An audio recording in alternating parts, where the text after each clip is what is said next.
Bonjour à tous, mon nom est Isaac Mouikassa, champion d'Afrique de boxe poids lourd et champion du monde de kickboxing.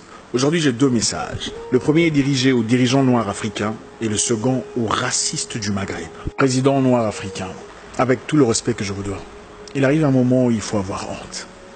Il arrive un moment où il faut vous mettre à votre place. Vous êtes toujours outré, offusqué, offensé. Quand un militaire blanc perd la vie sur les terres africaines, vous êtes toujours disposé à faire un voyage sur Paris pour faire une marche pour Charlie Hebdo ou pour une cause similaire.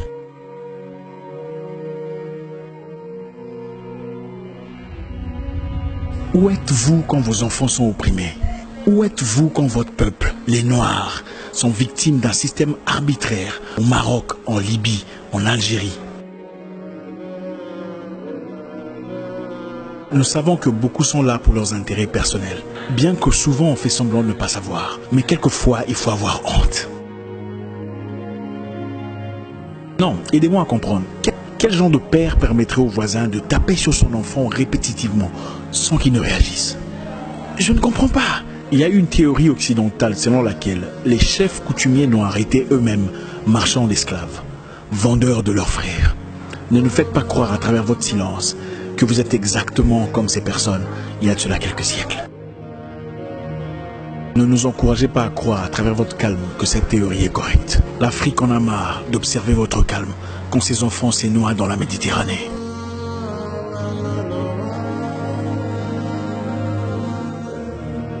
L'Afrique noire en a marre de votre silence face à son humiliation dans le Maghreb.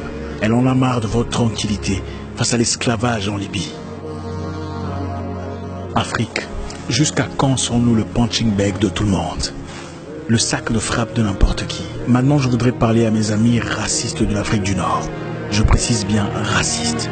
Si vous n'êtes pas raciste, vous ne vous sentez pas concerné. Le temps nous fait découvrir que l'Afrique du Nord est l'une des parties les plus racistes du monde vis-à-vis des Noirs. Aucun Noir vivant dans le Maghreb ne peut dire n'avoir été victime de racisme contre les Noirs. Mais c'est les mêmes Maghrébins qui se plaignent de racisme islamophobe en Europe, en France, en Belgique, en Allemagne. J'ai un ami à qui on a éclaté la tête à la machette au Maroc. Et un autre qui était arbitrairement descendu du taxi, seulement parce qu'il était noir, en Algérie. Les jeunes noirs sont asservis, tués comme de la bétail, vendus en esclaves en Libye par des Libyens.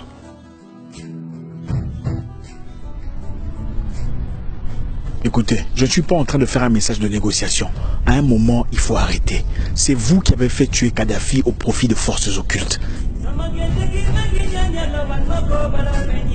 C'est vous qui avez sacrifié un pays en voie de prospérité au profit du Capernaum que vous avez aujourd'hui. Ce ne sont pas les Noirs qui l'ont fait. Nous savons que vous vous croyez plus arabe que africain, bien que vous soyez berbère en réalité. Il n'y a pas de problème. Nous sommes prêts à ériger un mur entre nous et vous. Si ce méhem n'arrête pas, nous pouvons construire un mur qui nous sépare et vous laisser créer un nouveau continent. Si ce message vous pique, ne vous inquiétez plus. Vous êtes raciste et vous faites partie du problème. Écoutez, l'homme noir ne se tait pas parce qu'il est faible. L'homme noir se tait parce que c'est un peuple accueillant. Ce n'est pas un peuple belliqueux. Voilà pourquoi vous ne verrez jamais un noir s'exploser au nom d'une idéologie. Nous vous disons aujourd'hui que nous sommes debout et prêts. Vos frères vivent avec nous. Et ce n'est pas une menace. Aucun parmi eux, pas un seul n'a déjà été dérangé. Demandez-leur. Mais croyez-moi, nous avons les épaules assez larges pour contenir ce challenge. Si vous êtes libyen, maghrébin et pas raciste, alors joignez-vous à nous dans ce combat contre l'esclavage. Nous condamnons fermement l'esclavage des Noirs en Libye. Nous condamnons brutalement les atrocités perpétrées contre les Noirs. Et nous sommes debout, musclés, prêts à construire un mur.